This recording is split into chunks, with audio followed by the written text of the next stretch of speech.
Europe 1. La belle histoire de la France bouge. Benjamin, vous allez nous raconter ce soir, on va rester dans le milieu du spectacle, d'une chanteuse, Helena Hurstel. Ouais, cette Française vit aujourd'hui en Floride, à Miami, mais sa passion pour le chant démarre à Strasbourg, où elle grandit. Ce sont ses parents qui d'ailleurs se sont rencontrés à la chorale, qui vont lui donner cette envie de chanter dans la voiture. Parce qu'en fait, à chaque trajet, même pour aller faire les courses, à peine entrés dans la voiture, ils écoutent ça.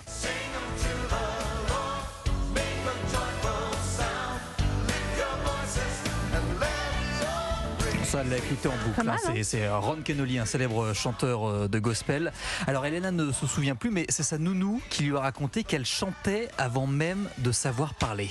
Et je me rappelle même d'une fois où j'avais dû enregistrer une cassette, je devais avoir 3-4 ans, pour quelqu'un de la famille, pour faire un cadeau d'anniversaire. Et je me rappelle de ça très bien, parce qu'il y avait eu un échange de bons procédés. J'avais eu une super poussette. Du coup, c'était, vas-y Helena, enregistre-nous ta première cassette, et en échange, on t'offre un super cadeau, quoi. Voilà, donc je me souviens de ça comme si c'était hier, c'est super drôle. Je crois que c'est un de mes premiers souvenirs où je me rappelle avoir chanté, tu vois. Par la suite, Helena va intégrer le conservatoire. Quelques années après, elle fait même des chorales dans les colonies de vacances en Alsace. Au lycée, elle enregistre son premier album en signant avec un label. Et de fil en aiguille, c'est devenu son métier. Elle devient chanteuse, chef de chœur et coach vocal.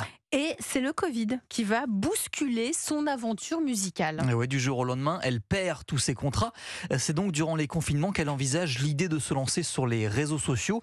Une vidéo par jour sur YouTube et Instagram pour donner des conseils pour travailler sa voix. J'ai regardé, au moment où je me suis lancée, les choses qui étaient le plus demandées sur YouTube. Donc il y avait apprendre à chanter, trouver sa voix, chanter juste, quels sont les bons échauffements pour réchauffer sa voix. Ou alors, tu as aussi des exercices d'articulation, du mindset, c'est-à-dire prendre confiance en soi, avoir confiance en sa voix, le charisme aussi, comment développer son charisme à partir de la voix. Enfin bref, c'est un joyeux contenu qui est très large au final et qui vient toucher plein de choses concernant la voix. Et alors pour donner confiance, alors je suis sûr que vous le faites tous dans ce studio, chanter sous la douche, avouez-le, On vous chante faites tous sous la douche. On a tous l'impression de bien chanter comme Céline Dion. Comment ça se fait qu'on a l'impression de bien chanter sous la douche? Justement, dans une de ses vidéos, Helena, elle a une explication, écoutez.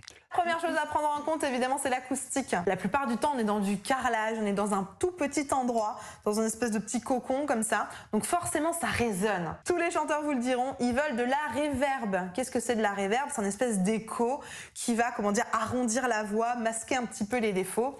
Et devinez quoi, dans la douche avec l'acoustique, c'est ce qui se passe en fait.